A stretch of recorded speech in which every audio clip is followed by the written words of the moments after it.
So when I was asked when I had to do a thesis, a dissertation at my undergraduate college, I chose a project. I decided to work on Bob Dylan, and I had very wise words of advice from my supervisor, who told me, this is not to be some kind of fan outpouring.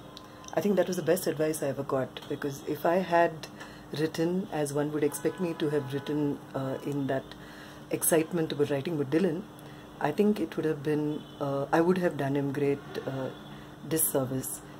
I hope what I did with Dylan was will be useful to someone somewhere, but to me what is exciting is to have found a very classical streak in a writer who could easily be dismissed by academia as someone who is popular, even populist.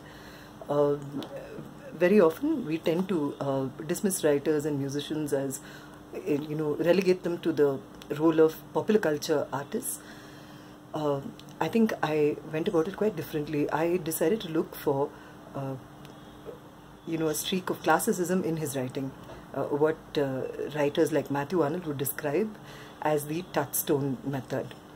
And I was lucky. I mean, I found that there was plenty of gold here. I'm sure everyone, there's no one in the world, even his detractors must admit that his writing is brilliant, and there's a lot of, topicality, contextual writing and all of that. But somewhere those kind of social causes didn't mean as much to me because, well, for one thing, poetry outlives journalism. There's no arguing with that. And the journalists will agree. They tell you that it's news which is for now, but poetry is something, so if you want to tell a story which is going to live on forever, it has to at some level transcend into the world of art. So that was one thing which made me actually take up a deeper study and to look for these streaks of art in Dylan's work. I say streaks, that doesn't mean, I don't mean to belittle the vast body of work that he's produced over the many years, but like with all artists, I would like to imagine that there are moments, a few moments where they touch near perfection, and I hope no one ever will actually reach that perfection. So it gives younger artists and writers, painters, everybody that quest, because everyone's looking to reach that place. So having said that, what about Dylan? So much to say. Well, one of the things which really fascinated me about him was these fascination with words. I'm fascinated with words too. I mean, I think they're prismatic. You can, they remind me very often not to, bring in Pink Floyd here, but their cover, that prism with the sun, the light beam going through it. So interesting, because that's what poetry is supposed to be about. It can be just a plain white line to someone, or the entire spectrum. And Dylan plays with all of that, the spectrum of emotions, of thoughts, and breaking seemingly ordinary situations into so many possibilities. And the images that he uses, some of them are absolutely brilliant, because when we look at literature today, one of the things, and this is a question I'm asked very often, how does one know what literature is, or what is literary? How is one to distinguish between popular writing or commercial writing, and what some of us would like to, very old-fashioned people like me would like to call literature? Well, it's not very difficult to me. It's about the complexity, the intelligence. I like to call it the sacred geometry of line, of image, all of this coming together in those lyrics of his.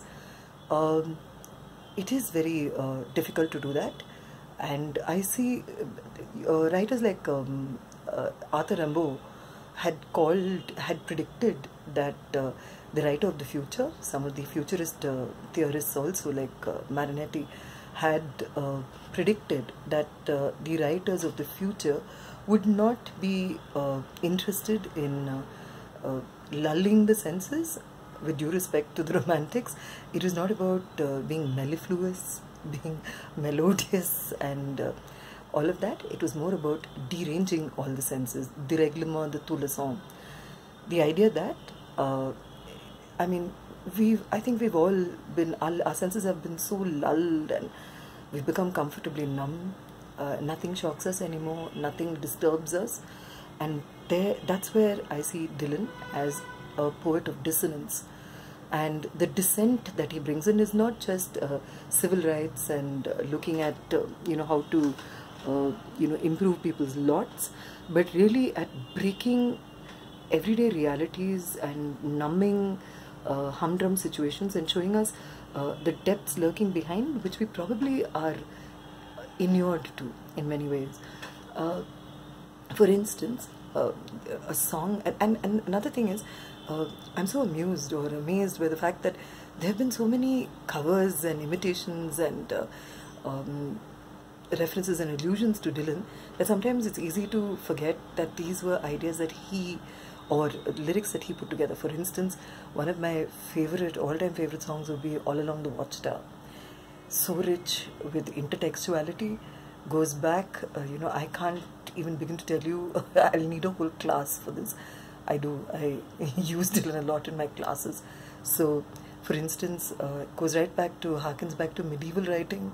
Some of the images there, the Joker, the thief, the image of the crucifixion, the soldiers gambling for the robes, so beautifully put together in that brief lyric. And what fascinates me is there's a Yeats, like William Butler Yeats, like startling, dissonance to those images, the Joker, the thief, while also including very beautifully the countercultures which have existed not just in the 1960s. We'd love to imagine that 1960s America somehow created the notion of the counterculture thanks to all that we read and watch. But we must understand that countercultures have always existed parallel to the mainstream. And so beautifully, this entire poem swings out of the hero focus and moves to the peripheries, the Joker, the thief, both vital critiques of society. The Joker imbued with diplomatic immunity and therefore carrier of the truth. And the thief, of course, it's such a beautiful image.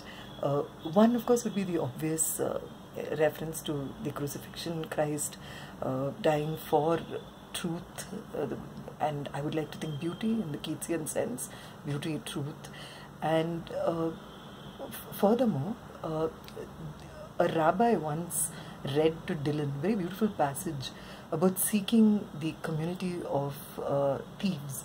Writers must learn from thieves to work in isolation, never trust anybody else, to go with your own instinct, and at the same time to have to seek the company of other thieves, right? I found this absolutely stunning. And he also said, the rabbi also told Dylan that after all, a thief knows where it's at. No thief is going to risk his life and limb and freedom to, look for things which are not, good quality. You're going to look for the best. That's why you'd, break into a place where, no one else dares to go.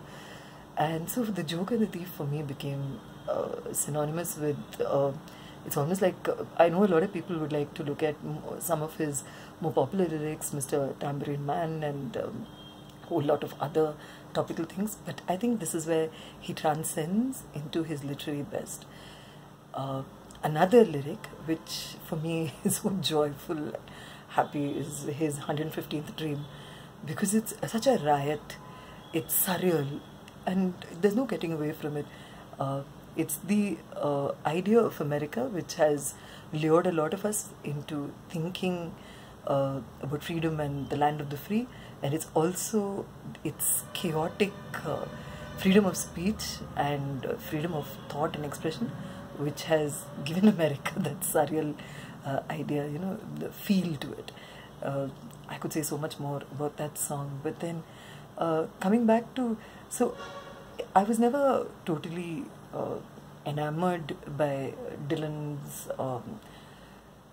well, his songs about current events and social issues. I mean, I'm pretty sure there's a lot of people who worked on that, and that's great. My larger contention was to seek this streak of art in his writing. It's Alright Ma, I'm Only Bleeding is so, you know, beautifully written. It's got, and I think it also was prophetic because it foresaw the idea of rhythm and poetry. His words, I'm amazed. The last person I heard rhyming like that was Dr. Seuss, the children's writer, you know, the Cat in the Hat series. That's brilliant. And here you have a man talking with such depth, with such biting, vitriolic sarcasm and irony about social issues, about the reality that we're in, and with that tongue-in-cheek, it's Alright Ma. And I can't stop telling people around me that he not busy being born is busy dying, because that's what's happening to the earth, that's what's happening to all of us. We're busy dying. We've accepted labels, we've accepted movements, we've accepted status quo, the way things are, that's how it is.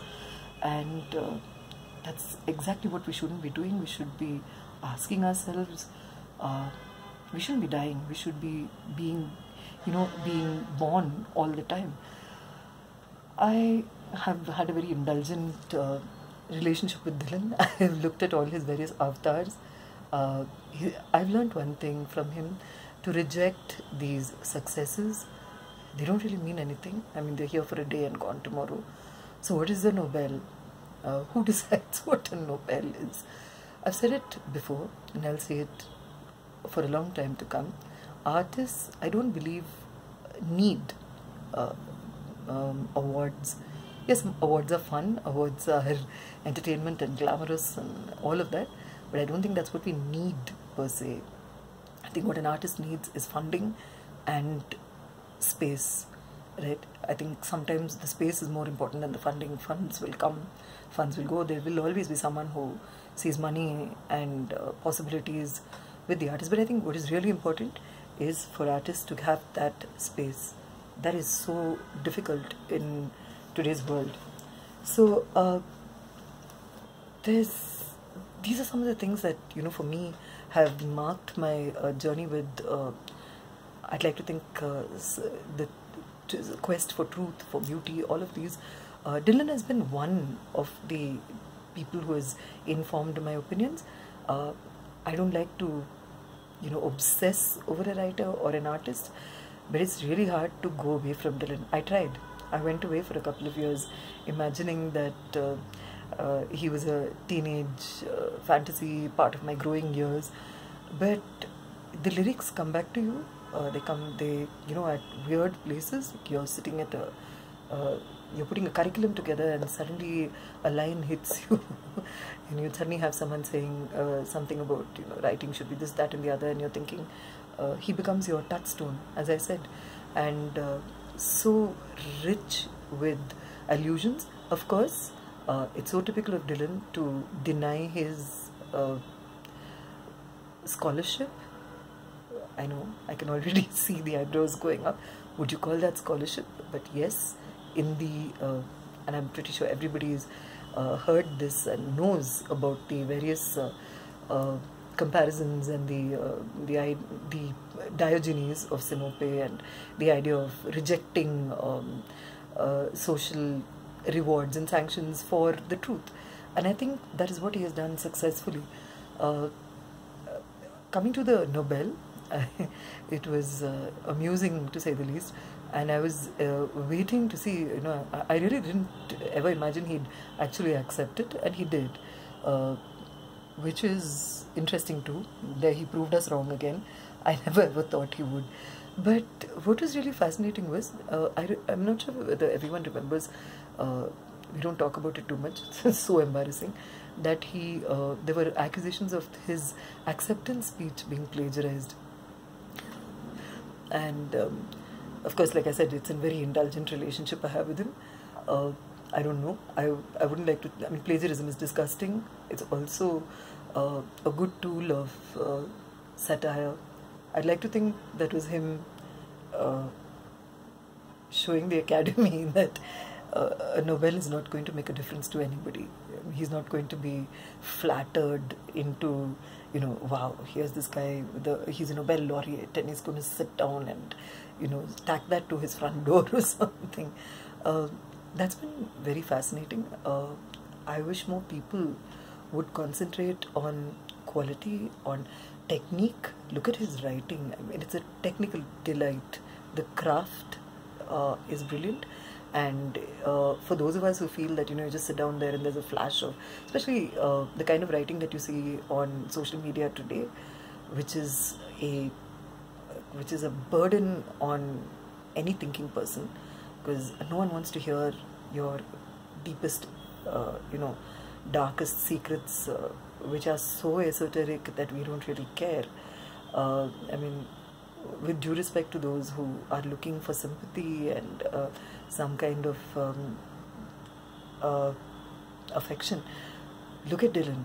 There was such a rejection of any kind of validation. I don't think, I mean, of course, if you go back into the histories, and I'm not going to do that, but I'm pretty sure people would have done that. But then if you go back into his history, he's rejected so many, this Nobel silence and then that plagiarized speech, I think are just one in the long line of times he has told society, get your act together. You don't throw crumbs at people. I know that's pretty scathing. A Nobel is not a crumb, but to a man who has, to quote, I'm going to wind up by quoting Coleridge here. I'm sure you're all familiar with Xanadu, which ends, almost finishes with the lines, "Weavers circled round him thrice, for he hath drunk the milk of paradise." That is what Coleridge says about the poet and the artist.